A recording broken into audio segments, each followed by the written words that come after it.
Well, welcome to the Acton lecture series today, and thank you for braving the elements to be here. Hi, Greg. I can promise you, you won't regret making the special effort to be with us today. Having known Hank for many years and having heard him speak about his book, I promise it will be well worth it.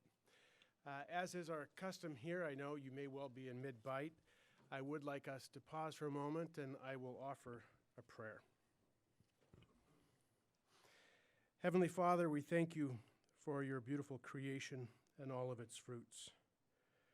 We're mindful that you have placed the human person in a special role over stewardship, to tend creation and to extend creation's beneficence to all people.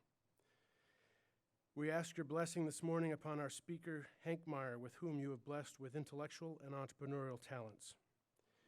We thank you, too, for the food we're about to eat and for those who have prepared it for us. May it strengthen us in your service. We ask this in the name of your Son, Jesus. Amen. Well, it's my pleasure to introduce you to our speaker today.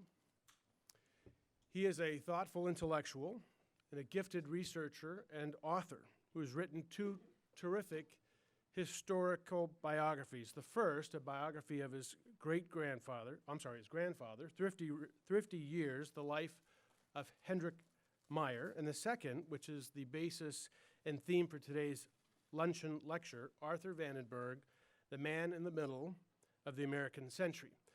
Now, I don't know what the formal definition of a bestseller is, but this book is increasingly hard to find.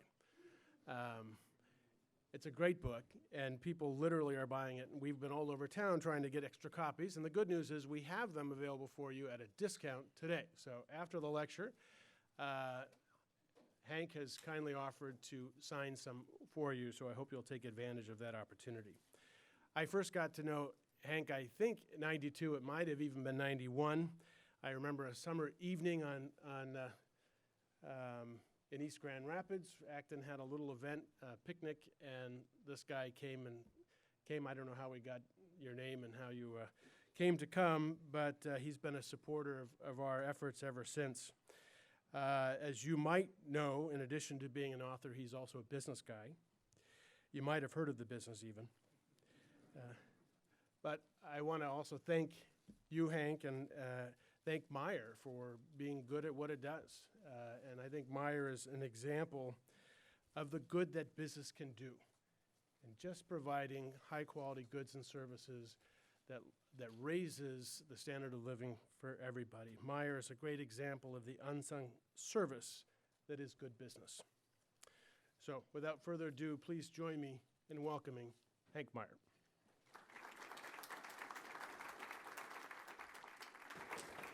Thank you, Chris. Thank you, Chris. I thought we were the only ones selling the book at a discount. So. And thank you all for coming out on this rainy day. This is a treat. Harry Truman, whose time overlapped and who we'll be talking about today with Arthur Vandenberg, famously had a plaque on his desk that said, "The buck stops here." Arthur Vandenberg had one too, and it was from the ancient Persian, but it's, "And this too shall pass." And so I got this from one of his grandsons, and so I've always cherished it. And this is the first time I've brought it out on an occasion like this, but it's fun to share. Thank you all for coming. It is a real pleasure to be here today, and in a setting in a place that I already think of as venerable. I'm a great admirer of Father Sirico and Chris and what the Acton team has created here, and it's a gift to our community, and it's a place that energizes the debate in our country. And I think that it is just a wonderful thing. It's also in the same block where the subject of today's conversations began his rise to prominence. But not to jump right in, this year marks the 70th anniversary of the Marshall Plan, maybe the most consequential peacetime action in the history of American foreign policy. It's a story with many chapters, but one of them begins right here in western Michigan with a local boy who helped make it possible. Now, back in 1990, when I began researching this book, if you walk down the street in Grand Rapids and ask someone who Arthur Vandenberg was, most people, and I did this with a few people, thought he was related to the owners of a longtime jewelry store by that name on Monroe Avenue. Some of you may remember, he was not. It's funny how history seems to conspire to elevate some legacies and obscure others, and you could say that happened to Arthur Vandenberg. So we'll begin with a little more familiar face, our 38th president. Arthur Vandenberg was becoming a world figure in 1946 when he met a young lawyer just out of the Navy. The distinguished senator, with his comb-over haircut and puffed-up ego, was back in town only briefly, stopping in at his office at the Pantland Hotel. He'd just come from a post-war peace conference in Paris. And Jerry Ford was hanging out his shingle with a local law firm. But Jerry was also the fresh face of the Homefront movement, a group, including his father, that was challenging the corrupt Republican machine of Frank McKay. And 2 years later, in 1948, Vandenberg was fuming over the refusal of his own hometown congressman to support his efforts to win approval of the Marshall Plan and other important legislation after World War II. And he was happy to see a challenge to the Republican incumbent, Bart Yonkman, who was also a McKay man. So Ford called on the senator, and Vandenberg let it be known that he was backing Jerry Ford. But our story really starts at the beginning of the 20th century, when a teenager just out of Grand Rapids Central High School fell under the sway of the most exciting politician of the era, Theodore Roosevelt. Arthur Vandenberg was born on Washington Street in 1884, the son of a harness maker who nearly went broke when Arthur was 9 years old. His dad blamed the Cleveland administration and cheap money, and there may have been canceled government contracts involved. Trying to help support the household launched him as an entrepreneur. He set up a delivery business with other boys pushing carts of shoes from a factory downtown to the railroad station. And he was something of a prodigy in government studies. He claimed he'd been reading the congressional records since he was 14. We have no evidence of this, but nothing to contradict it either. But his first job after graduating from high school was working at a biscuit factory downtown. And he was fired the day he left that job to join a campaign parade for the charismatic young governor of New York, Teddy Roosevelt, who came to town in the fall of 1900 as a candidate for vice president on the ticket with William McKinley. And I think of Teddy Roosevelt having an influence in that in 1900 the same way John Kennedy might have in 1960, where you've got a young generation who was just energized by this charismatic young candidate. And young Van was both fired and inspired. He soon got a job as a reporter for the Grand Rapids Herald, whose office there, his office was just maybe, 50 yards east of where we're sitting right now.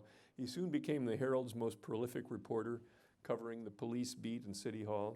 And his first byline, when he was still a teenager, was a big story on the Electoral College.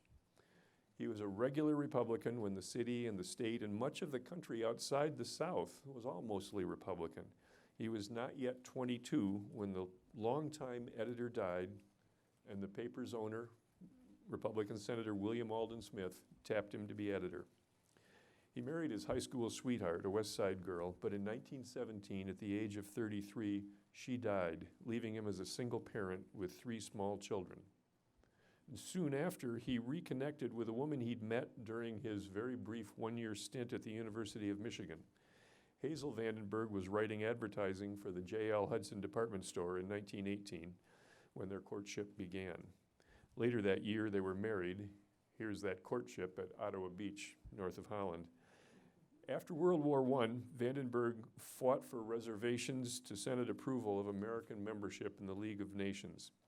That he tried to find a compromise between supporters of President Woodrow Wilson, who came back from Versailles refusing to make any changes to the covenant that he'd negotiated with the other victorious powers, and Wilson's opponents, led by the Republican chairman of the Foreign Relations Committee, Senator Henry Cabot Lodge. Vandenberg sent Lodge and other prominent Republicans his editorials, his arguments on subjects like the League of Nations. And in reply to one, Lodge wrote back, I'm going to steal your line. Unshared idealism is a menace. And Vandenberg also wrote speeches for presidential candidate Warren Harding, and then 3 books inspired by his hero, Alexander Hamilton, none of which, by the way, were optioned for theatrical or motion picture performance, and they didn't deserve to be. But the subtitle of this, and I don't know if you can read it, was something he never backed away from. It's called The Trail of a Tradition, and he's trying to imagine the course of American foreign policy. And this is as a young editor in Grand Rapids in 1926. And he says, nationalism, not internationalism, is the indispensable bulwark of American independence. And from his second-floor office in the new Herald building overlooking Veterans Park, the editor and publisher was making a name for himself on the national stage. He was also preparing to chase his dream and run for the United States Senate in 1928 when the incumbent Democrat, Woodbridge Ferris, as in the university, died, and he was appointed to the seat. So expectations were high when Arthur and Hazel arrived in Washington, and Vandenberg was eager to work with the new president, Herbert Hoover, who was a moderate and seemingly very capable Republican, a brilliant engineer and administrator, but Hoover had never held elective office. He lacked finesse, to say the least, in working with Congress, and then the stock market crashed in 1929, and that doomed his presidency. So then Vandenberg tries to work with the new president, Franklin Roosevelt, after FDR's landslide victory in 1932.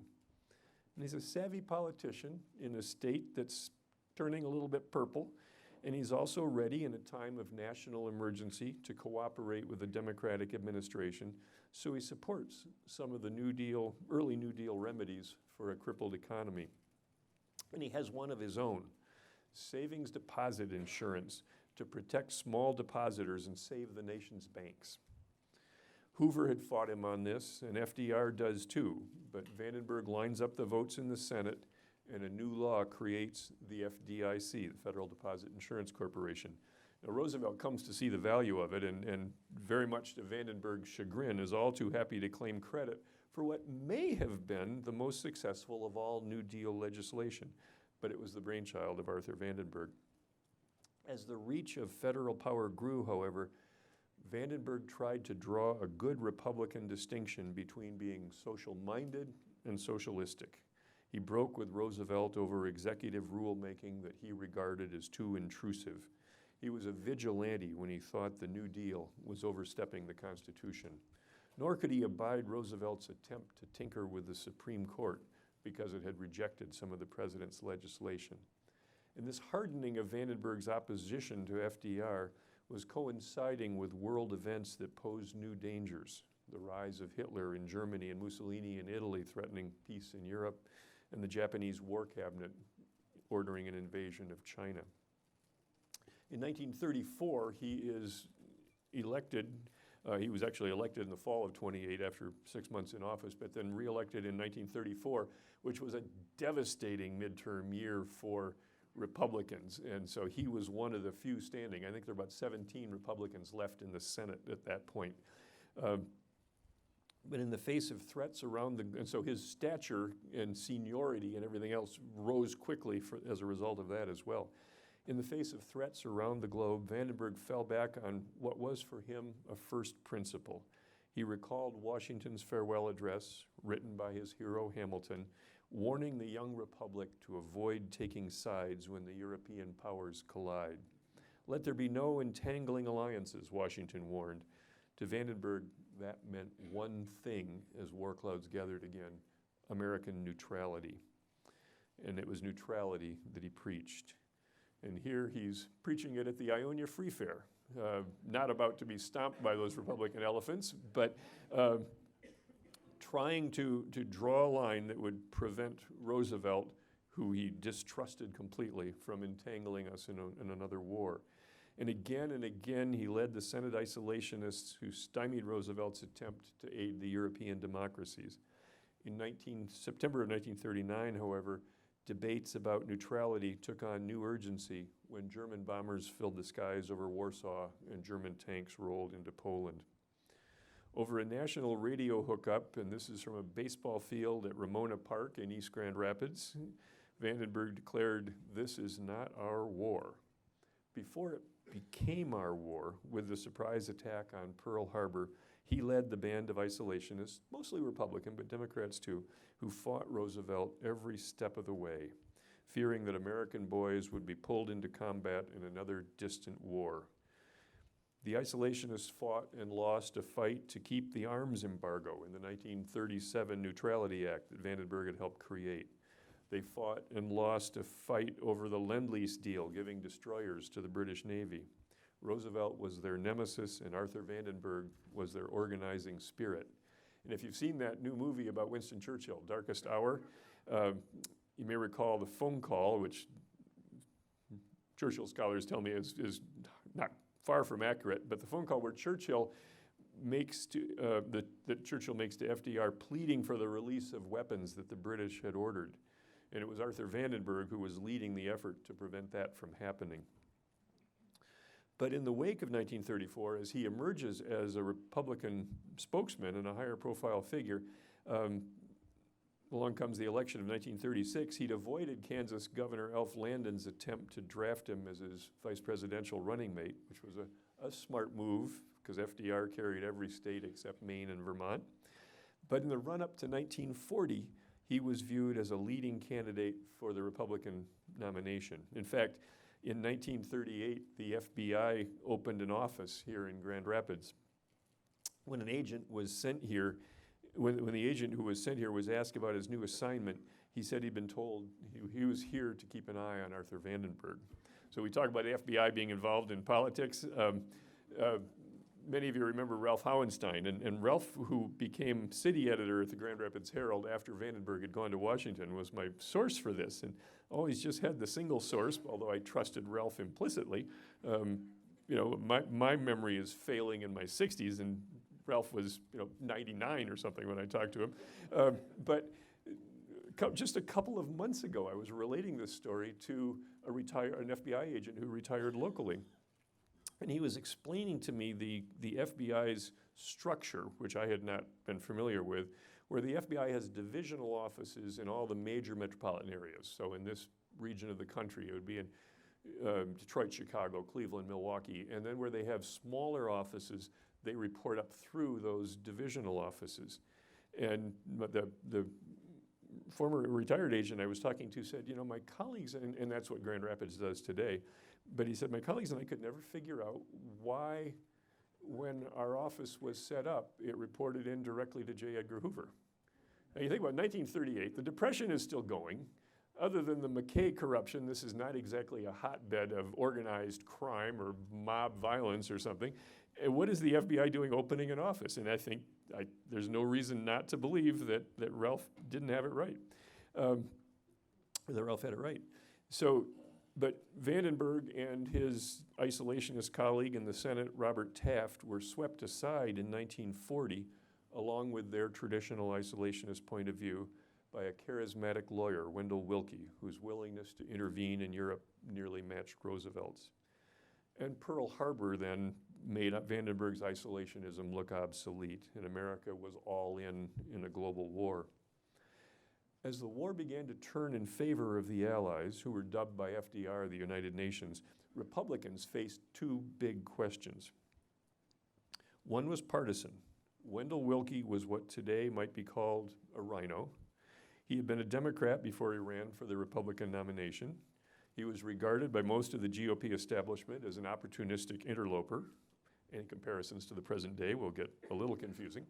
And his nomination reflected a deep schism in the party, one that is still with us today, between isolationists or unilateralists on the one hand, or internationalists, or those who believe in broader global cooperation on the other. And if the Republicans were going to have a chance at the presidency in 1944, and here they'd been out of power now for a dozen years, these factions needed to come together. But how? The other question was on the minds of Americans of all political stripes. What would the world look like after the war? And what role should the United States play in it? Would we retreat again, as the United States did after World War I, with staying out of the League of Nations? Back then, Vandenberg's editorials had faulted Wilson and the proposed league. Now the question was whether and how nations might organize themselves to try to avert future catastrophes. And Roosevelt wasn't saying. Senators and congressmen had all kinds of ideas. Bills were bubbling up in congressional committees. But FDR, and I can't fault him for this, was Dr. Win the War. When the Democrats in Congress tried to introduce resolutions in the House or Senate, he quashed them. He did not want to rock the boat or risk alienating our allies. We're in the middle of a war, and clearly the Soviets had designs on their neighbors. The British had an empire they were hoping to reclaim. Once you start talking about freedom and justice in the United Nations, both parties, for different reasons, might start to get a little anxious there. And FDR was a one-man band in foreign policy. In fact, his State Department was often on the sidelines. When there were important missions to Stalin or Churchill, it was Harry Hopkins who went to London or Moscow, not Cordell Hull, the Secretary of State. So to answer that first question about Republican unity, the GOP called a meeting of leading elected officials to be held at the Grand Hotel on Mackinaw Island over Labor Day weekend in 1943. And for those of you who've been to the island, you may recognize the porch of the Grand, and there's Vandenberg reclining. He was chosen to chair the foreign policy group challenged to find common ground. Not for the first time, he looked for a middle way, in this case between the isolationists who just were eager more than anything to bring our troops home out of the war and after the war, and many of them were his longtime friends and allies, and the Willkie adherents who held varying ideas about world federalism and international police force and certainly a revived League of Nations. And here they are meeting in what was then called the casino at the Grand Hotel, and to Vandenberg's right in our picture, to his left are Robert Taft and California Governor Earl Warren. And they came out of that meeting at the Grand with a statement they could run on, an expression of support for some sort of world organization that wouldn't compromise American sovereignty, but that went beyond anything Roosevelt or the Democrats had yet offered. And the wonderfully ambiguous, grandly named Mackinaw Charter set the stage for things to come. When I succeeded in putting 49 prima donnas together, Vandenberg told Henry Luce of Time magazine, and it certainly took one to know one, I discovered the necessary formula. So for Vandenberg, compromise was almost an art form. He was moving away from isolationism. Pearl Harbor had played a part. So did his nephew, Hoyt Vandenberg, an Air Force general and student of modern warfare who had been in London for the Battle of Britain and would drop by Uncle Arthur's Connecticut Avenue apartment on a Sunday afternoon to talk strategy in the kitchen. Vandenberg's mistress, probably planted by British intelligence, probably had much less influence, but it's just kind of fun to talk about. And by contrast, he relished the favorable press response to the Mackinaw Charter as the GOP suddenly grabbed the spotlight in advancing support for what would become the United Nations. Even as he was moving in a new direction, however, it was chiefly behind the scenes, and most of the public still thought of him as the voice of isolationism in the Senate. And that changed on January 10th, 1945. The Allies were winning the war, closing in on Japan island by island, pushing across the Rhine into Germany, and a weary Roosevelt, in poorer health than anyone knew, was about to leave for the Russian resort of Yalta on the Black Sea to meet with Stalin and Churchill to talk about what to do as the collapse of the Third Reich drew near. And Vandenberg was worried. Neither he nor his colleagues knew what the three leaders would be deciding or what deals FDR might commit to on our behalf. And so he did what he did best. He decided to speak up. He needed to write a speech. And on January 10th, he rose in the Senate to propose a post-war security treaty among the victorious Allies to ensure that Germany would never again wage war on its neighbors. Boom. This was the Senate's leading isolationist calling for an American commitment to an entangling alliance with countries that had fought 2 world wars in the last 3 decades. It was, as one correspondent said, the speech heard round the world, a renunciation of beliefs he had espoused for 25 years. Now, when asked about Vandenberg's speech, FDR spoke rather dismissively, but the White House made a hasty request for 50 copies before the president departed for Yalta. And within months, the world and Vandenberg's place in it changed very quickly. Roosevelt returned from Yalta knowing that he had no choice if he was to avoid Woodrow Wilson's fatal mistake with the League of Nations after World War I, other than to appoint Vandenberg, the leading Republican voice on foreign policy, as a delegate to the conference to be convened in May 1945 in San Francisco to create the United Nations. And here is Franklin Roosevelt meeting with that delegation.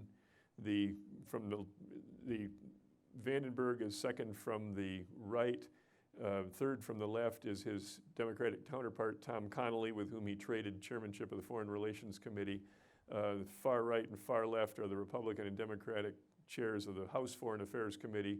A very young naval commander and boy wonder governor of Minnesota, Harold Stassen, is in the middle next to Vandenberg, and next to him is the Secretary of State Edward Stettinius, who had succeeded Cordell Hull and who was brand new in the job. And then Franklin Roosevelt died. Vice President Harry Truman had lunch once with the president after he was elected. He was a neophyte in foreign affairs, although a decisive one. He quickly announced that the UN meeting would move ahead the following month. Since Roosevelt had often worked around the State Department in crafting foreign policy, Edward Stettinius, the new Secretary of State, was a marginal player. Tom Connally was a canny old politician from Texas, but rather limited in his range. And that left Vandenberg, the Republican who'd come to speak out first in favor of such an organization, to emerge as the most influential American delegate. And when it came time to sit down with the other powers in the penthouse of the Fairmont Hotel to design what Vandenberg liked to call the town meeting of the world, his opinion and that of the Soviet Foreign Minister Molotov seemed to be the ones that mattered most. Penthouse of the Fairmont Hotel, and this is the Americans meeting with the Russians, the Chinese, the British, and the French. This was the nucleus of what became the Security Council. And it's interesting that Vandenberg brought along as his advisor John Foster Dulles, who was an advisor to Thomas Dewey and of course would later be Eisenhower's Secretary of State. And then they were joined by Nelson Rockefeller. Dulles is at the right, Vandenberg with his back to us, Nelson Rockefeller to the left, who was the young Assistant Secretary of State for Latin America. And it was important at the UN that the United States could get the votes of all its Latin American neighbors, because there were so many countries that were still in wartime settings, or were colonies, or had been related to the Axis powers, that block of Latin American votes was really helpful if you wanted to get your way with the UN Charter. And with Rockefeller's help, he made sure the charter allowed for regional security arrangements, so that with the Monroe Doctrine, the U.S. and its Latin neighbors could have a mutual defense treaty. And he made sure there would be enough Republicans on board to approve the charter when it landed in their laps. And here's Vandenberg signing the UN Charter with President Truman looking on at the far left. And after the charter was ratified, the president asked Vandenberg and Connally to play an unprecedented role in diplomacy. They were two of the four original American delegates to the first UN General Assembly in London in the fall of 1945. The other two were Stettinius in the middle and Eleanor Roosevelt, you may recognize. And I like to talk about Vandenberg and Eleanor Roosevelt because they had a very difficult relationship, because Vandenberg and the Republicans viewed Eleanor as this very liberal voice whispering in FDR's ear, and where FDR may have been the consummate pragmatist, they worried that Eleanor's pulling him to the left.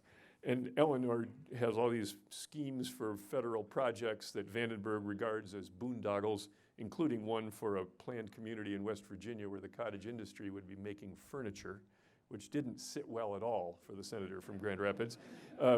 And Eleanor bitterly resented Vandenberg's attacks on her husband. There was no love lost at all, but they sailed together from New York to Southampton, and by the time they got there and they saw each other in action, and they were making common cause in a world where there was an emerging Soviet threat,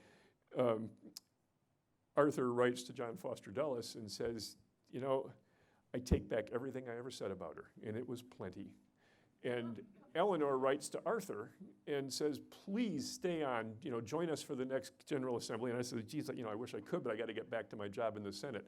But it became a little bit of a mutual admiration society. And I find something heartening in that. But they were, after that General Assembly in London, more significantly, they joined the new Secretary of State, James Burns, for conferences with foreign ministers in Paris. These are negotiating peace treaties with Italy and other countries that have been fighting on the German side. And they met in the Luxembourg Palace in Paris. And this went from the late fall of 45 all the way through most of 1946. And that was also the year that Look magazine published a profile of Vandenberg. And there's a couple of paragraphs in their story that I'd love to share. Every few months, wrote Look, several million people become grateful to Vandenberg for expressing their vague thoughts, such as, what is Russia up to? And in the fall of 1945, he gave a speech on the floor of the Senate, and he was very proud of that speech, and as was not uncommon at that time, sent out letterhead and envelopes with copies of it to all his constituents and everyone. And it was called Raise the Iron Curtain. It was delivered in, I think, can't read that exactly, I think it was October of 45. And he got a note from John Foster Dulles, said, great speech, too bad nobody heard it. It was the same week or the same day that Eisenhower returned triumphantly from Europe and was given a great parade and everything, and was the conquering general having come back from Europe. And the news cycle buried the story. And so it wasn't until 6 months later in Fulton, Missouri, when Churchill gives his Iron Curtain speech that the phrasing, Dulles says, too bad nobody heard it, but that phrasing might catch on. Sure enough, when Churchill gives his speech 6 months later in Fulton, Missouri, it did. But Vandenberg was the master politician. He somehow managed to be flexible and principled at the same time, and he had the credibility in the eyes of many that went with being the reformed sinner. He spoke with the conviction of somebody who had fought for that isolationist position for much of his career. In fact, he'd always wanted to write a biography of St. Paul, although his own conversion was a little bit more drawn out. He returned to Grand Rapids on election eve in 1946 when he was up for re-election, just in time to vote. Did not campaign at all. He was there once briefly for a week earlier in that year, which is probably when he met Jerry Ford, and then just in time to vote. But he becomes something of an oracle. It might take a whirling dervish to follow the pros and cons of Vandenberg's Senate votes over the past 18 years, Look magazine said, but Vandenberg has whirled as the American people have whirled, or as one of his fellow senators put it, Van changes his mind about as often as the average American, but slightly earlier. There's a sort of genius there. He's not a visionary, but able to reflect and anticipate what people are thinking. And he was a great fan of Emerson and would have known his essay on self-reliance, where Emerson says, speak what you now think in hard words, and tomorrow speak what tomorrow thinks in hard words, though it contradict everything you said today. In other words, be ready to change and willing when the time is right, which is maybe what we ought to be asking of our politicians, but we get suspicious when they do that. But he was bringing millions of anxious Americans with him who had who were leery of more engagement in the world when we had suffered two calamitous wars, and when he could speak again with that conviction of someone who had lived through that, reflecting their concerns, but decided there had to be another way after that second war. And that made a big difference when Truman asked for support of the Truman Doctrine, calling for the U.S. to help nations threatened by communist subversion. And more specifically, he was supporting Truman when the president asked Americans to pick up the baton from the impoverished British and aid the governments of Greece and Turkey against Soviet pressure. He also then was elected president pro tem of the Senate, which meant he had additional time to be up on the rostrum when listening to speeches. And he would do these elaborate doodles, which I haven't analyzed too closely, but it's definitely a very tidy mind at work. And his new approach made all the difference when Secretary of State George Marshall proposed an unprecedented program to help the European democracies rebuild their shattered economies. And then President Truman had the political sense to call this the Marshall Plan after the revered general. Marshall himself, though, said it could have been called the Vandenberg Plan because, he reflected, when it went to Congress, Van was just the whole show. He was the center of attention at the Republican Convention in 1948 as well, when it looked like whoever ran would beat Harry Truman. And this is Rittenhouse Square in Philadelphia for the convention, and Arthur and Hazel Vandenberg are on a bench, and the press is crowded about them. He did not campaign, however, and Thomas Dewey became the nominee. Meanwhile, Americans were learning that rebuilding European economies was not enough. There was also the power vacuum left by the war and now being filled in Eastern Europe by the Soviet Red Army. And the Western democracies, ravaged by war, formed a European Union for mutual defense, but they knew they needed the Americans and invited them to join. And this was the big one, an entangling alliance which Vandenberg had once so adamantly resisted. But the Vandenberg Resolution, one page which he typed himself, enabled American entry into the new North Atlantic Treaty Organization, NATO, and it sailed through Congress with Vandenberg's leadership. This is Vandenberg with Marshall's successor, Dean Acheson, as Secretary of State. And these bipartisan majorities were his pride and joy. And they began to fray about the time he was diagnosed in 1949 with lung cancer. And after fighting actually fellow Republicans in the House to secure funding for NATO military aid, he was flown to Ann Arbor for an operation that removed half of his left lung. As Mao and the communists emerged victorious in China, Vandenberg was headed back to Morris Avenue in Grand Rapids to the house he had built as a young editor in 1907. And as he lay dying, he cherished the daily notes he received from General Marshall, among others, who reminisced about the chatty notes, I should say, the days when Marshall's undersecretary, Robert Lovett, came by the Vandenberg apartment to flesh out NATO and other significant initiatives. It would have been a great relaxer to sit down and have a drink with you and Bob Lovett and decide just how we were going to manage the world and then have done it, Marshall wrote. And Vandenberg replied, "Those were truly great days. Looking backward, it is really quite amazing how well we and the world got along together." But times were already changing. Not only had bipartisanship frayed amid recriminations of who lost China, but a young Republican senator from Wisconsin named McCarthy was fomenting fear with accusations of communists in the Truman administration, and war had broken out in Korea. The bipartisan bonds were coming apart, and Vandenberg was not there to patch them up. And that brings us full circle to Grand Rapids. When Vandenberg died in April 1951, his slide into relative obscurity began. News of his death was overshadowed by General MacArthur's address to a joint session of Congress. The general, so recently relieved of his command by President Truman, ended his speech with a line about how old soldiers never die, they just fade away. But the eulogies began to pour in. With bipartisanship giving way to the McCarthy era and increasing polarization, journalist Edward R. Murrow paid tribute to Vandenberg for his CBS radio audience with words that I'll close with today.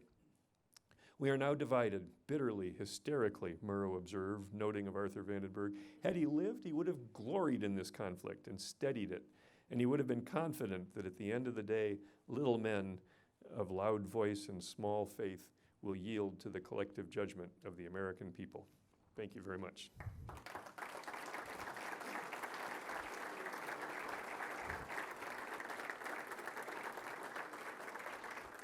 I'd love to have. Thank you, Field Hank, any for questions? wonderful questions Oh, and thank you. the sketch of Vandenberg. We have opportunity now for a few questions from the audience. There are two mics, one on each side, so please raise your hand, and we will get to you shortly. Thank you. Mr. Meijer, you had referenced just in passing Senator Vandenberg's faith and sort of his maybe come to Jesus moment later on in life. I'm not quite sure what to make of it. So I'm wondering if you could expound a little bit more on that, on his faith, his church background, and how that informed his life. I don't have too much depth on that. He was a life member of Park Congregational Church. And in fact, he twice won a Collier's magazine. They used to give a prize for the most valuable senator or something like $10,000. This is back in the later 40s, and he won that prize twice. And the first time he did it, the second time he donated to the American Red Cross because Hazel had been a very active Red Cross volunteer. But the first time it went in honor of his mother to Park Church. So he was always very close to Park Church. He's got a wonderful letter to Clare Booth Luce, who of course had famously converted to Catholicism, and his daughter, who became a good friend before she died back in the late 90s, said the family was always a little worried that Clare might try to convert Arthur. To our knowledge, she never did, but as he was in just great pain in his last months, he spoke rather touchingly of, I have a little prayer meeting of my own every night. And so I don't have a lot more to go on than that, but that's his background. He also had a very interesting relationship with certainly the most famous Senate chaplain, a man called Peter Marshall, who was a Scots Presbyterian minister who died very young of a heart attack in his middle 40s when he was Senate chaplain. But Vandenberg was president pro tem when Peter Marshall was the chaplain, and Marshall would stop by Vandenberg's office off the Senate floor, which is actually it's the vice president's office, but there was no vice president under Truman, and so at that time, and they would talk about what prayer to open that day's session of the Senate with, and the Vandenberg always called him. Now I'm really getting in the weeds here, but always called him Domini, and for my Dutch friends would say, well, that's a reflection of Vandenberg coming from Grand Rapids and knowing the Christian Reform terminology, or the Reform terminology. But then on the other hand, I've talked to Presbyterian friends who say that that's employed sometimes in Presbyterian circles as well. So I'm not sure, but that would be what I have. Thank you. Thank you so much for coming today. What was Vandenberg's X factor? What was the qualities of the man that made him so effective in what he did in his life? Wow, that's a great question. I think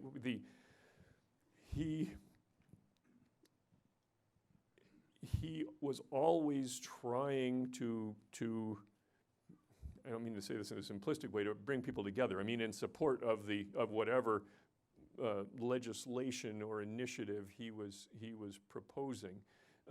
Somebody I was talking with somebody the other day who said, how would he have compared to John McCain? Because both of them in some ways would have been a little bit iconoclastic, and their foreign policy views would have been quite similar.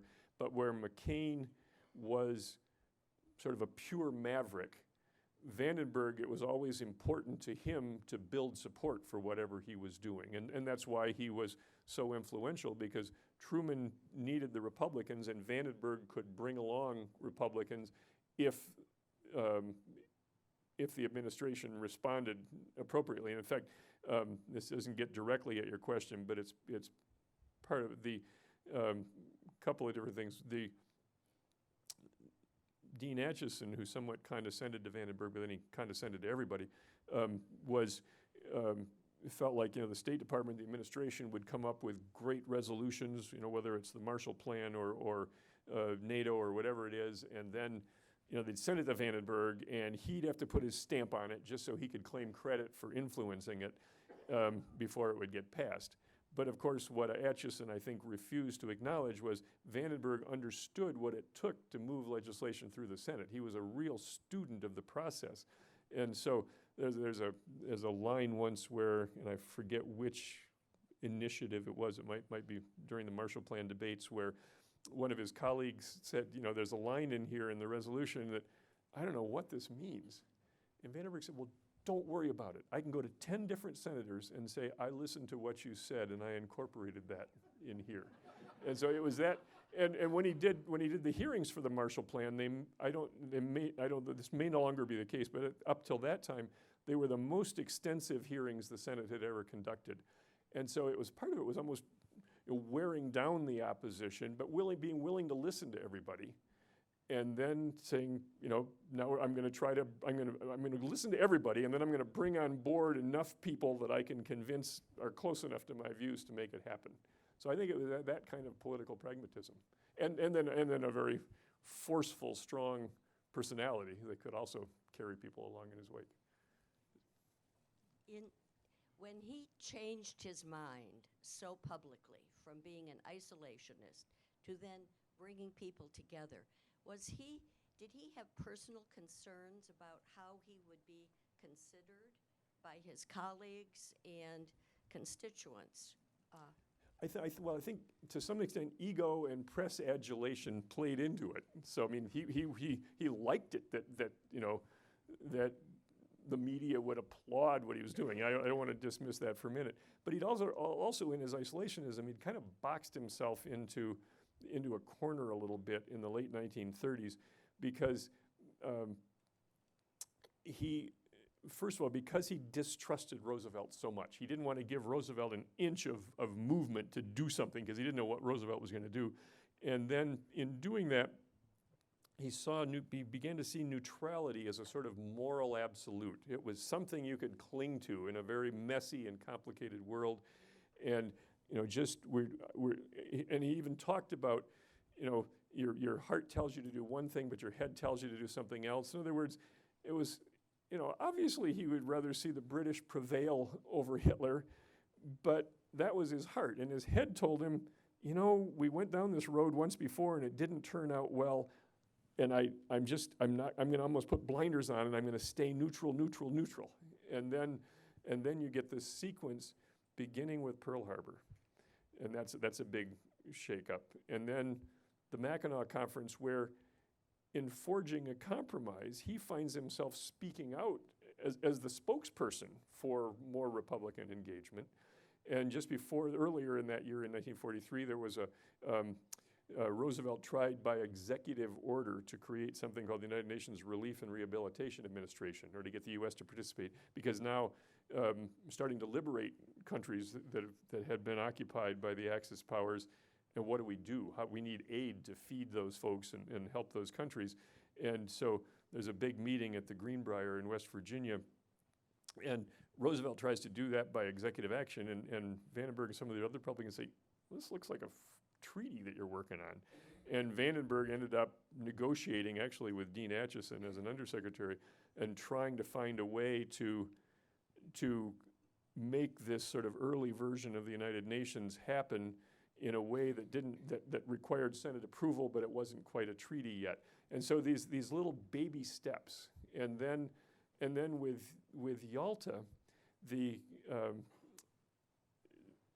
could argue that his distrust of Roosevelt was definitely still there, and he wanted to offer some guidance to Roosevelt, and so he's stepping into and he also wants to flush out the Russians. What are their intentions? They don't need to conquer Eastern Europe. They can let those countries be independent if we can ensure that they don't need them as a buffer against yet another German invasion. And so he's throwing out this thing. We'll have this treaty, and so that pushes him along. So it's each of those steps, and then of course when you go to the UN and you want to make sure the veto and everything works out right for the United States. Even though he feels like he's doing it from a good Republican background, he's moving in a very international direction. And I would mention also that it just occurred to me the other day that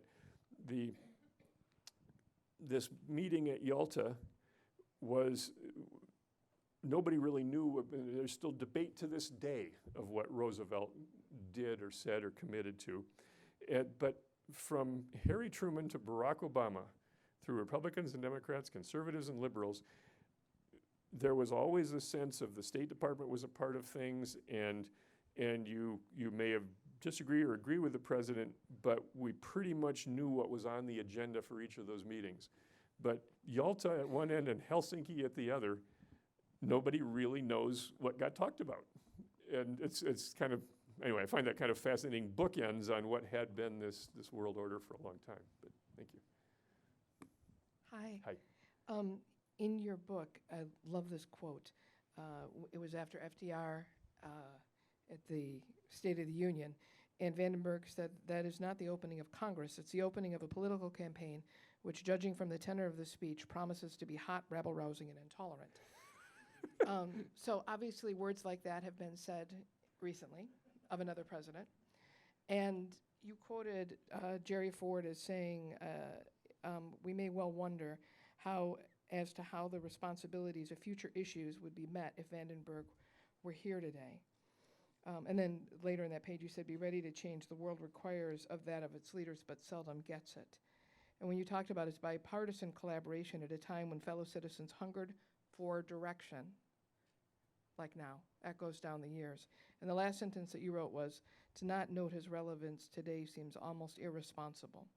So in the midst of all the things he did underground, and that folks don't know his name, do you have a sense of, and you talked about his personality, so that also makes me curious, what kind of wisdom do you think he would offer right now if he were to see a State of the Union or to see the foolishness or whatever else is going on in our country right now? Well, it's always tricky to try to project ahead like that, and the challenge, I think, is the greater challenge is that the Congress has to such a large degree ceded much of its policy making and authority to the executive branch, and that certainly. A lot of that started under Roosevelt. I mean, you could say it started under Teddy Roosevelt, but a lot of it started under Roosevelt, which was part of Vandenberg's problem with FDR, and it's accelerated throughout administrations since then. And now so the senators who have these Senate committee chairmen, for good or ill, I mean, sometimes ill in the case of the Southern Democrats who stymied civil rights legislation, but arguably for good with Vandenberg, these committee chairs had great power, and the president had to work with them to get anything through Congress. And we don't see that today. I mean, you don't even know who the majority leader was when Vandenberg and Taft were basically dividing up foreign and domestic policy as in the Republican caucus. And today the senators had fewer committees, so they became real experts in their field, and there's nobody there of that. So you have to imagine someone who's able to have that stature, and I don't know that the current state of the system allows for it. And of course, notoriously in both parties, we have primary systems that work against that impulse to compromise. And we can all have wonderful opinions on that, good or ill, but I think that makes it much harder to imagine a character like Vandenberg today. Each senator seems much more concerned with their own brand sometimes, regardless of their ideology, than with building that consensus. Hi. Sorry. Hi. Hello, I'm Laurel.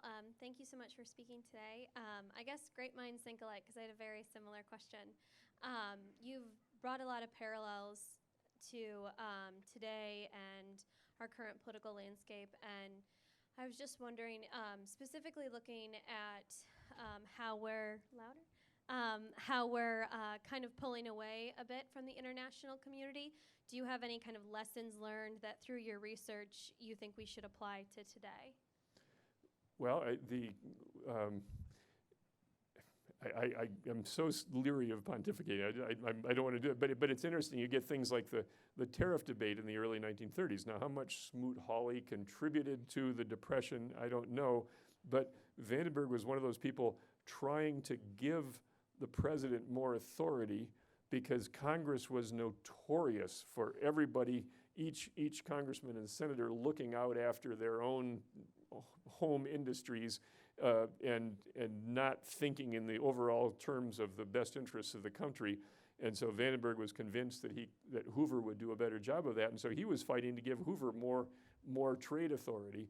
And now you see senators today saying, you know, we've given the president too much trade authority.